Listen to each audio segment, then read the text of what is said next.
Then, of course, we had the war come. There was tension between India and Pakistan, and Pakistan would shell India every couple days and kill a couple people.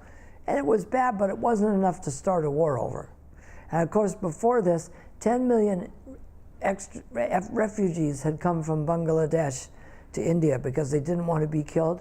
And Pakistan was mad at India for accepting them.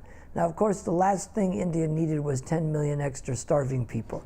It was only out of the goodness of their heart that they accepted these. But Pakistan was very mad at this. So they would continue shelling and shelling.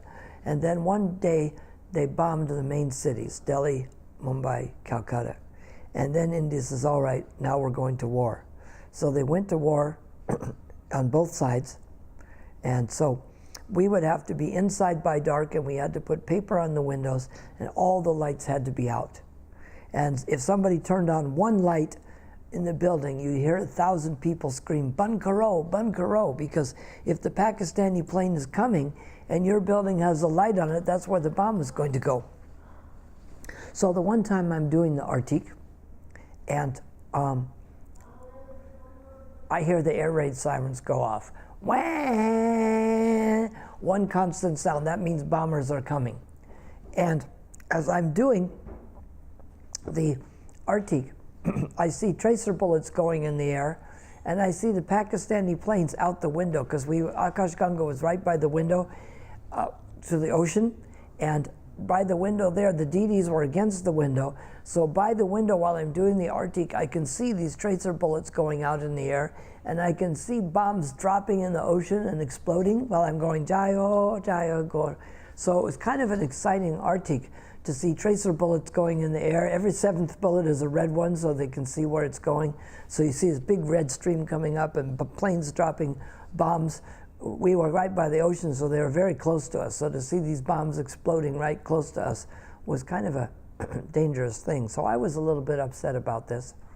So after Artik, I used to go into Prabhupada's room, and I would put the water on Prabhupada's head, and I would give Prabhupada the flower from the Artik. And this time when I went into Prabhupada's room, I was in great distress. So I put the water on Prabhupada's head, I gave him the flower, and I started to go. And actually, Yadubara and Vishaka were in there, and Tamal Krishna Swami was in there. He wasn't a Swami yet, though.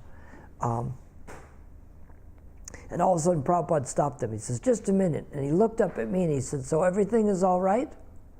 And just like that, the anxiety was lifted.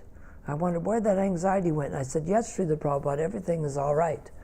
And the next day, my mother called from America and said, I saw in the news that Bombay had been bombed by Pakistan. Are you okay? I said, "Yes, I'm okay. I'm safe here with Prabhupada." So being there with Prabhupada made it all worthwhile. And then, of course, the India-Pakistan war ended, and we were going on a walk with Prabhupada, and all of a sudden he stops and says, "What has become of Yahya Khan?" Because Yahya Khan was telling the Pakistani people he was winning until the Indian soldiers entered Karachi, and then it was obvious they weren't winning anymore. So he just disappeared. Prabhupada says, "I think they have killed him," which the Pakistanis had done with a few of their leaders. So before that, we were, just after we'd been bombed, we stopped to pick up some newspapers to see what else had been bombed or what Pakistan was planning to do. So I'm looking at one paper and Prabhupada's looking at another. And then Prabhupada says, "Can we trade newspapers?" I said, "Yes, Srila Prabhupada," and went to hand it to him. Prabhupada says, "No," he says, "when you are finished." So we wanted to see whether we were going to get bombed again or how the war was going. So we felt safe with Prabhupada even when war was going on there in Pakistan. We didn't feel like it was any difficulty because we were there with Prabhupada.